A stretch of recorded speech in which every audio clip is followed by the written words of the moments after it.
All right, it's book review time. Back with another book, The Book of Love and Creation by Paul Selig. It's channeled text.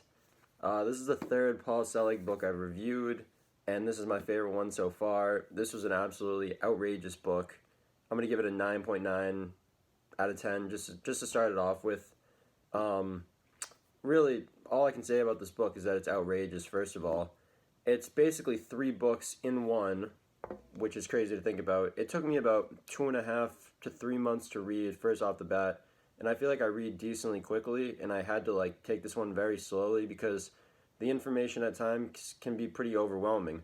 When you have a book that's titled The Book of Love and Creation, there's a lot of thoughts that come about what that really means, and they really mean it right there. They're talking about creating love, being in love, awakening, raising your frequency. There's just so much going on in this book, and it really doesn't disappoint. It's really 3 different books all in one. It's about 400 pages. I'd highly recommend it. And again, just some of the information, just the way that the guides talk and impart information onto you to kind of help you in your own raising frequency, embodying your true self is truly amazing. And I'm going to share some quotes that I wrote down that I really had to write down that have really just kind of changed how I've been seeing things. So this is one from page 220 of the book. It says, "How you will use your gifts and consciousness may be altered in order to reflect the new level you are living at.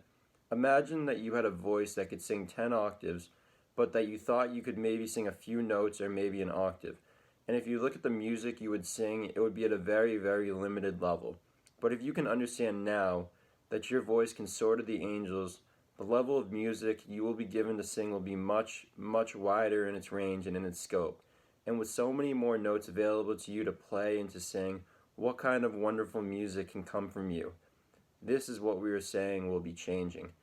And that's about a lot of, one of the things in this book is that it talks about kind of the gifts that everybody has, that clairvoyance, clairsentience. Basically, you can hear and see a lot more than you think, and we think that these people that are psychics kind of have these gifts that nobody else has, and this book claims the opposite, that these are all birthrights. Everybody has these types of abilities, but we doubt ourselves. We don't think that we can sing these higher notes because we haven't embodied that. We don't believe that it's possible. And once we learn how to sing these higher notes as it is, basically the possibilities become limitless. I thought that was a great quote. I've got another one from page 247. It says, "Every man and woman on this planet only wants to be loved. That is all they want, whether or not they will admit it. All they want is love. And what love truly is true acceptance regardless of who or what they think or they believe they may have been, seen, done, or anything else." That was a lot. That was a mouthful. "So we offer you this now. I am now choosing to see my neighbor, to see all those before me in love. And I know that love is unconditional acceptance." It's really beautiful, just the way they have with words, the way they have of just explaining these concepts, what love is, how we can embody that, how we can really, I have a couple more quotes also that I'd love to share, just how we can just see all others through these divine eyes, see all others as they really are, because when you're unconditionally accepting somebody in love, you don't see any flaws that doesn't really make sense to you.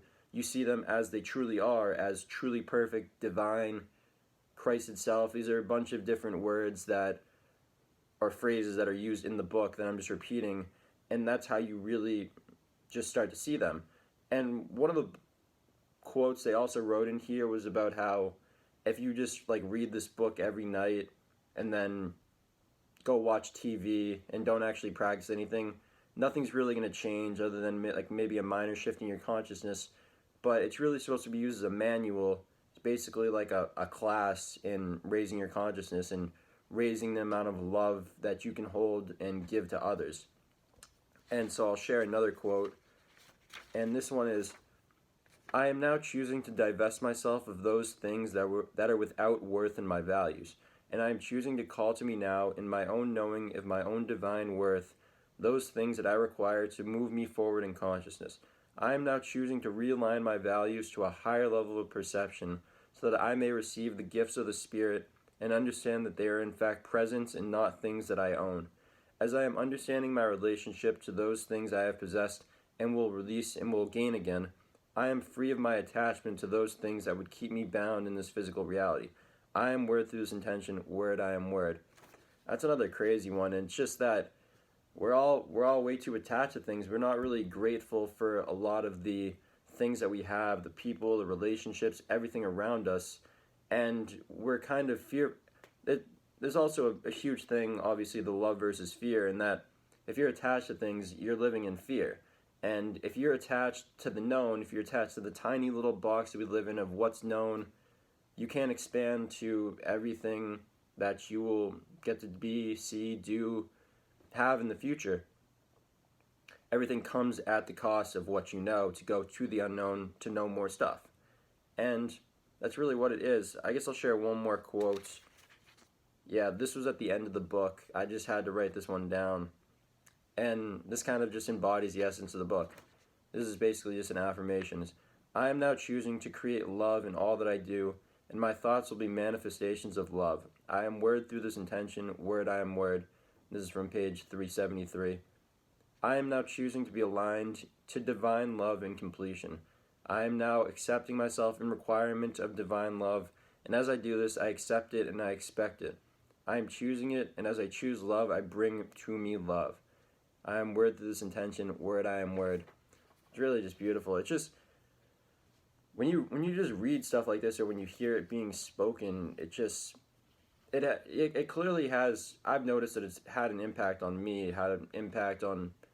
Before I started reading these books, I never really believed that you could feel energy, that you could like feel your energy fields, and I've started to kind of refine that and just, I don't even know the term, just become more aware of it. That's what it is. And to notice that it is raising a little, but working with these texts and meditating has really just made a huge impact on me. And that's why I continue to share these books. I absolutely love these books, these Paul Selig books, channel books. The Book of Love and Creation, I would highly recommend it.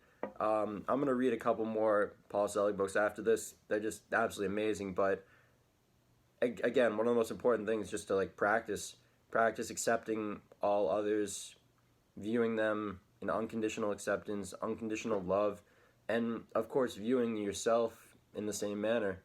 Because if you don't forgive yourself for things that you may have done, you cling to the past. Sorry, a little voice crack there. If you cling to the past, you just can't get over that, and you can't start creating from a place of love. You want to stop creating from a place of fear, from a place of lack. Create from a place of love. Create from a place of abundance. Again, one more time, The Book of Love and Creation, channel text by Paul Selig. Would highly recommend it. Have a great day. Peace.